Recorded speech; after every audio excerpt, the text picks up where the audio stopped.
it just frankly made us look ridiculous for decade after decade. My name is JEPPE, and I'm the author of Nucleon. In this video series, I've invited a number of knowledgeable people and experts to discuss the black box of IT development.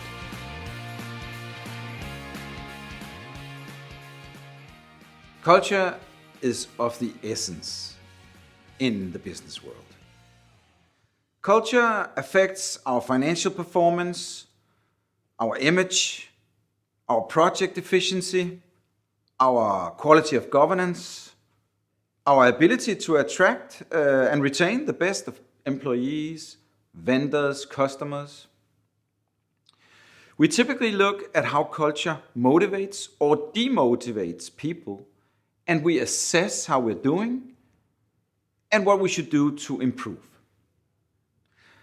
I thought it could be an interesting new angle into this conversation to talk to a leader of an old international institution to see if we could find inspiration of some sort for improving the culture also in the business community. It is therefore a great privilege for me to welcome the Archbishop of Canterbury, Justin Welby, to this candid conversation. A warm welcome to you, Archbishop. Thank you very much. It's very good to be with you. Thank you. I've written down some questions for myself in my preparation today because I thought it was such a prominent guest I had here today. So my first question is like a three-headed monster here, where you basically can say whatever you want. I say here in my book Nucleon, I claim that culture can affect your organizational performance by up to 20%. Can one talk about organizational performance in a church? And if so, does a church look at culture in such a performance perspective? Or how does a cleric like yourself look at culture in general? So I basically think you can answer anything you would like on that opening question.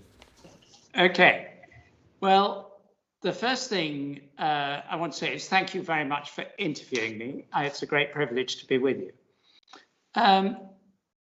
The second thing is that I never talk about the church as an organization, not least because it's so disorganized, but also because that's just not a model that really works. It has organizational aspects, but it's an institution, it's a family, it's a sort of collection of people around the world. It is, in its own definition, it's God's people.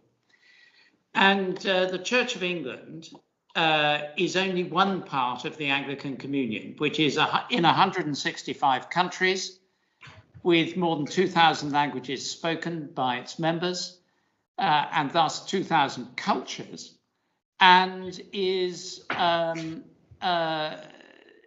a huge collection of cultures. If you go to, say, Nigeria, where there are 20 million Anglicans, or to Melanesia, where there are about 1 million or 2 million, you will find totally different cultures. If even in the Church of England, the culture of a big city church in London is entirely different, as you would imagine, from the culture of an inner city church in an area of high immigration in Bradford. So when we talk about culture, what we're talking about is what brings together so many cultures into any kind of collective vision for what the institution exists for. Can you talk about culture? You must talk about culture. If you're crazy if you don't, because you can't have any strategy, you can't understand how people work together without understanding culture. In much of the global south, the issues of honor and shame remain very prevalent, important issues in how people think. In much of our area, Denmark or in the UK, they actually do exist, but they don't exist in the same way. They're not the key things that they would have been 100 years ago. So what do we do about that? We start at the base with what is it that makes us a church? And that is faith in Christ. And from that, we build up a sense, and we did this over about 100 years, 150 years. What are the key things within our faith that should be in common, and what are the things that don't really matter if they're different? And as you begin to build those up, you build them round the 2,000-year-old historic bases of the church, then you have a common base against which to test the local cultures. I would have thought it's very much the same for big international companies. I remember that myself, working in the oil industry in a big international company. But in the church, you have to allow culture to grow. And does it have an effect on performance? Does it just? I would say it's a lot more than 20%. I would say it's somewhere around 60%. What is performance in a world of faith? Performance in a world of faith is that you demonstrate in your actions and words that what you proclaim actually is what you believe. Or to put it a different way, is you put your life where your mouth is. To put it in simple terms. The people who preach a lot and do something as used to happen in the Church of England and do something completely different in practice do not convince anyone. A church that loves the poor, that loves one another, that loves its enemies, that worships with passion, that serves its community and builds it up. When it then says we do this because of our faith in Christ, people say, now that is really interesting. So how would you characterize the culture in Church of England culture as attractive to new members or employees? What parts of the culture in Church of England do you see as attractive? Or motivating? There are a number of things. One is quite like the established church in Denmark, the state church, that we have a parish in every community in England. And note I'm saying England very carefully there, not Scotland or Wales or Ireland. We have Anglican churches in Scotland, Wales and Ireland, but the Church of England is in every community in England. That's a key part of the culture. And underlying that is we're there for everybody. It doesn't matter whether you're a practicing Christian or not, the vicar is meant to care for you. The pastor is meant to care for you. So for example, when I went into my parish as a parish priest many years ago, 25 years ago, the first wedding I took was between a non-practicing Sikh and a non-practicing Catholic.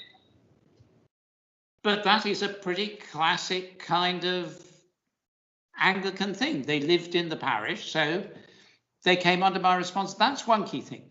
So hospitality. The second key thing about culture is a strong basis in the Bible and a willingness to read the Bible and to read the difficult bits that we don't like reading and to allow them to challenge us. A third thing is a deep commitment to community building and community action. A fourth thing is, and this is where I'll stop, there's many more, but I'll stop here. The fourth thing is we're deeply involved, our culture is deeply involved in education. Church schools educate more than 1 million people in England. And that would be true of the Anglican Communion. You would find wherever you went that it ran hospitals and ran schools. Talking about culture in such an old institution, is such a culture easy or difficult to change? And should the culture of the church adapt to the surrounding society? Every time you move jobs in this church, in the Church of England, which goes back to 597, that's how old it is. Every time you move jobs, when you're put into the new job, you make a series of oaths or promises. First of all, you acknowledge that you are called to proclaim the gospel afresh in each generation. And you also swear loyalty to the Queen, which you probably do mean, and loyalty to the Archbishop, which you probably don't mean. And so the answer to your question is, of course, it has to change, because we are no longer, every generation that comes in is different. So we must adapt, but not adapt the core part of the gospel, not abandon the key things we believe, but learn how to live in contact with our society in a way that makes sense to that society. Do you remember any good examples of a change in church culture, or perhaps some examples of where the church didn't change where it should have? Oh yes, I can give you both. There's an old joke in the Church of England of a man showing his son around the local parish church, and they get to the place in the church where those who died in the war are commemorated on a board with their names, their name and rank. And the boy says, "Dad, what's that?" And the man says, "Oh, well, son, that's the board that shows the names of those who died during the wars in the services." "Oh," he said, "Dad, did they die in the morning service or the evening service?" And the point about that is, if you went back 50 years, most churches would have been using language of the 17th century, and it was very predictable. When you go into a Church of England church or an Anglican Communion church now, they will not be using English, they'll be using their local language around the world. It will be a very indigenous style around the world. And in England, you could have a big robed choir with classical music and an organ, or you might have a band on the stage, or a mix of both, whatever it is, the styles of worship. That's just one example of a change in culture, which has led to many churches growing which were shrinking. Where did we fail to change in culture? Well, let me take a fairly easy example. It took us a very long time to recognize that we should ordain women to the priesthood, and then as bishops. Bishops was only in 2014.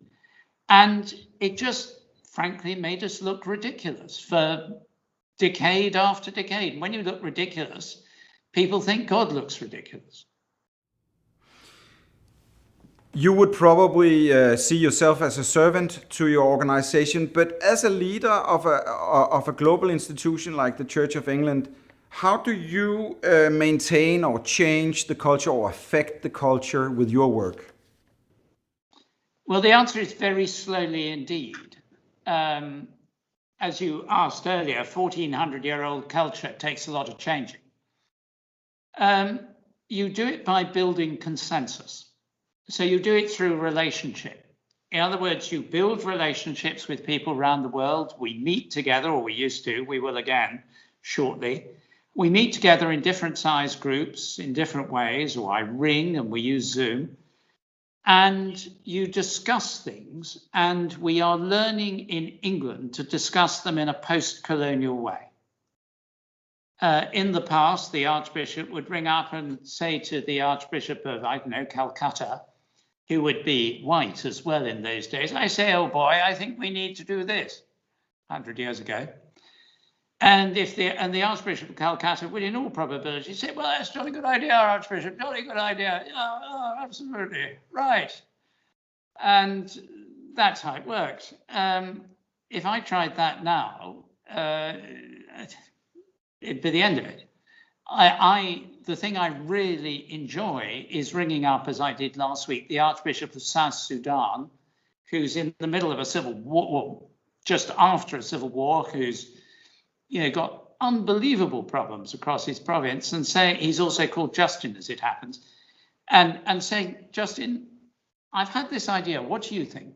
And he's a wonderful, wonderful, wonderful man, highly intelligent, and he's South Sudanese, and he'll say, "Well, Justin, I'm not sure that it would work in such and such a context." And then we talk it through and we get to the next stage. And that's how you change things.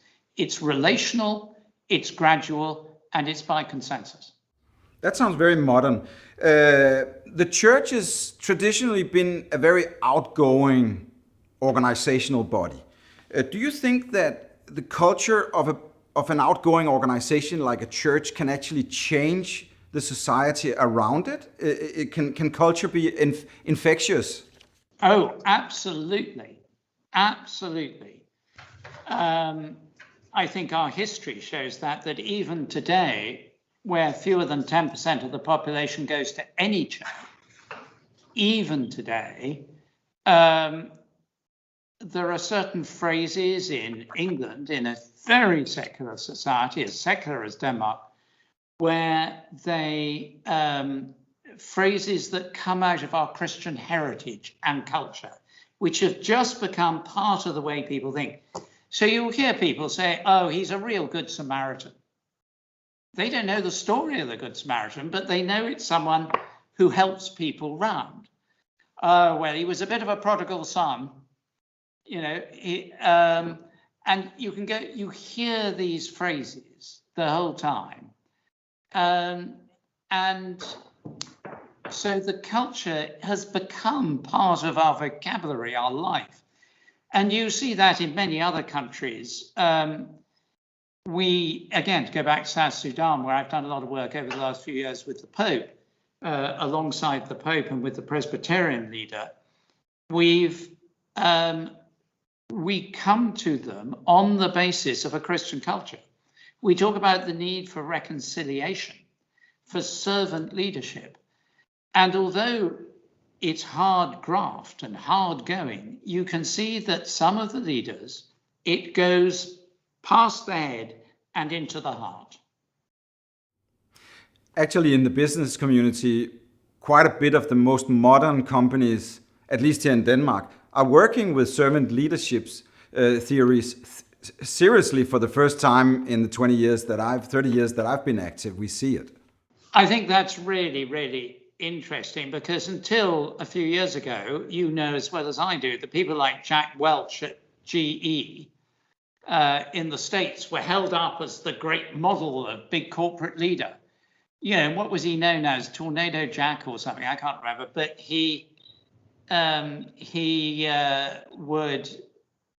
there was no question of servant leadership there. What do you think businesses Businesses are typically, if we look at reality, short-lived. Yes. I mean, all is relative. Of course, you have old companies too, but typically they're relatively to an institution like your institution, who has been around for 1,500 years and the last 500 years autonomously out of the Catholic Church relationship. What do you think that short-lived businesses could learn from a church culture? Well, I think, first of all, don't read Milton Friedman.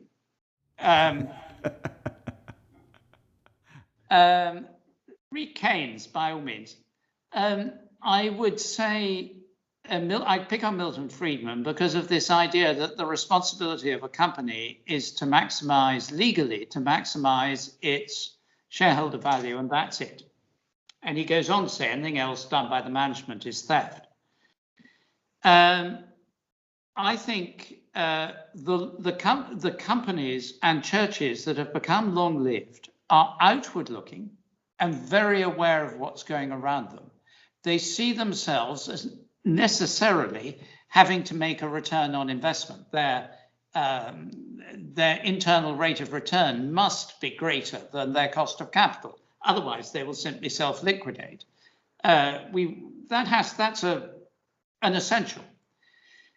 But in a sense, that's where you want to get to. It's the destination, it's not the journey. The journey must involve the building of community, of generosity, of human flourishing, of clear ethics and people knowing what you stand for. When I was in the oil industry, we had a game in the company I was in that when we were going out to an industry reception of some kind, the game was to see if you could guess where someone you was talking to worked before they told you. Because the culture in different companies was so strong that you should be able to. And there were some companies where even on $1 billion deal, if you shook hands, you knew the deal was a done deal. Mm-hmm. And the lawyers would get on with it, but the deal was a done deal. Mm-hmm. With other companies, if you shook hands, you'd look carefully at your hand when you got your hand back to make sure they hadn't taken a finger. And those are the companies that tended to go under. Yeah. And where a company was, there's a very good book by the former head of strategy at Shell, 70s, 80s, called The Soul or the Spirit of the Company, Van der Velt or something like that. Very, very good indeed. And he talks about the fact that Shell has lasted so long as it's never put shareholder value at the top of its list. It's put its survival through behaving in a way that means it has a long-term future. And that has actually, for 60 years, 70 years, generated a dividend increase every year. The earliest retirement plan of anyone in the oil industry, a flourishing workforce, and one of the most effectively managed companies in the world. Now that we talk about such a global company, when you look at your global culture in Church of England, where do you see, or do you see global culture being challenged by local culture, and how do you deal with that? And where do you see the challenging? Well, I can give you a very clear example. Kind of thing that, as you would know,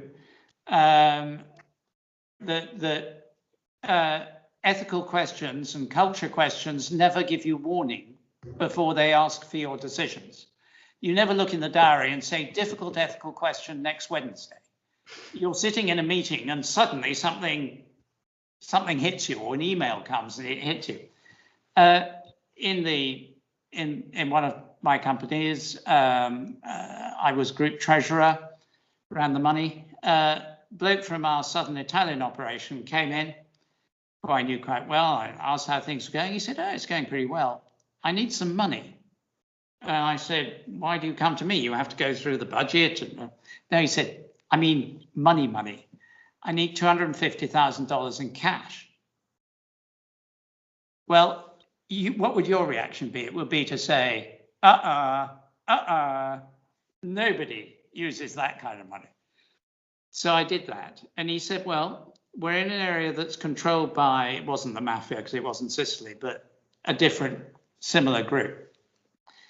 And he said, "They've made it clear that either we pay them money or they will begin to kill our workers." Now, ethically, what do? You've got our culture was absolutely clearly against bribery. But this wasn't really bribery, it was extortion.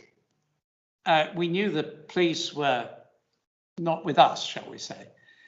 And so in the church, you find the same things. I can point to areas where there's bribery, where there's corruption. How do you stop that becoming acceptable?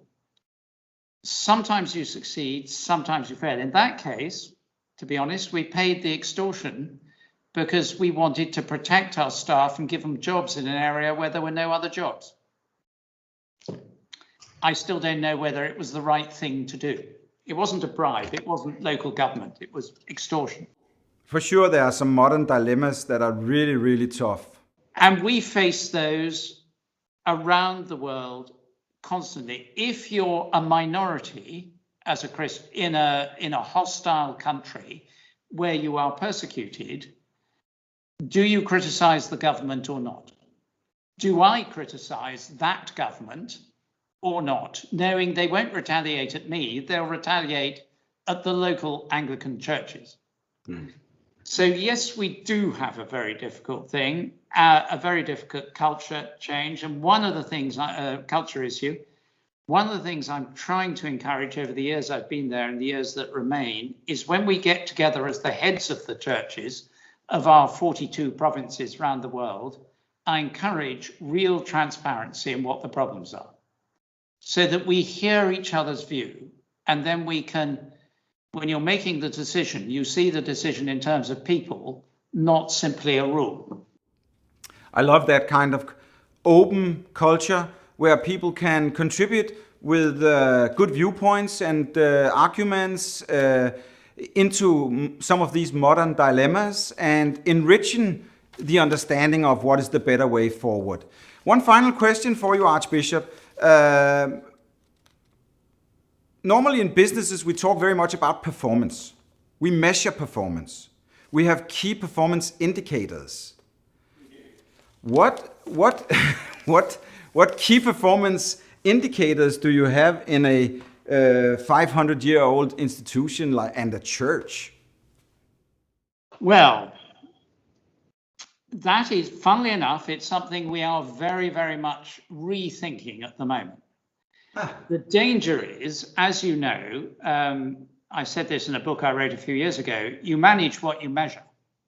So if you decide something's a key performance indicator, you will measure that and you will manage that. But if you've got the wrong key performance indicator, you're going to go under pretty quickly because you're ignoring something completely different. So again, sorry, the oil industry is my background, but here's a nice simple one. You might manage bottom line return, you might manage exploration success, but do you manage health and safety? So you don't have blowouts on your rigs. If you don't manage health and safety, there will be a blowout. Or if you don't measure health and safety, there will be a blowout and the company will go bust. So in the church, what do you manage? In the end, I believe that I answer to God for my stewardship of the church, which keeps me on my toes, shall we say. It's not something I forget too easily. But there are certain things we do manage, we do measure. We measure how many people come to church. But if that's the only thing, go back to Germany in the 1930s. They had full churches, but they were not confronting Adolf Hitler and the Nazi Party. In fact, they were siding with them. So that's a classic case of measuring exactly the wrong thing. Mm-hmm. How do we have what we call a dashboard, like many companies, and one of the things, it has soft measures around culture, confidence, people's clergy frustration, laity frustration, what do they find helpful, what do they not find helpful, as well as hard measures around money and number of people. And we try and hold those on one dashboard so that you can see a picture of how you're doing. And I really honestly, we're nowhere near there yet. Thank you so much for this candid conversation and for taking out the time to actually address the business community. We are very grateful for that, Archbishop, and we wish you a wonderful day. Jeppe, it's been a privilege to talk to you, and I'm very grateful for your time as well. Thank you so much.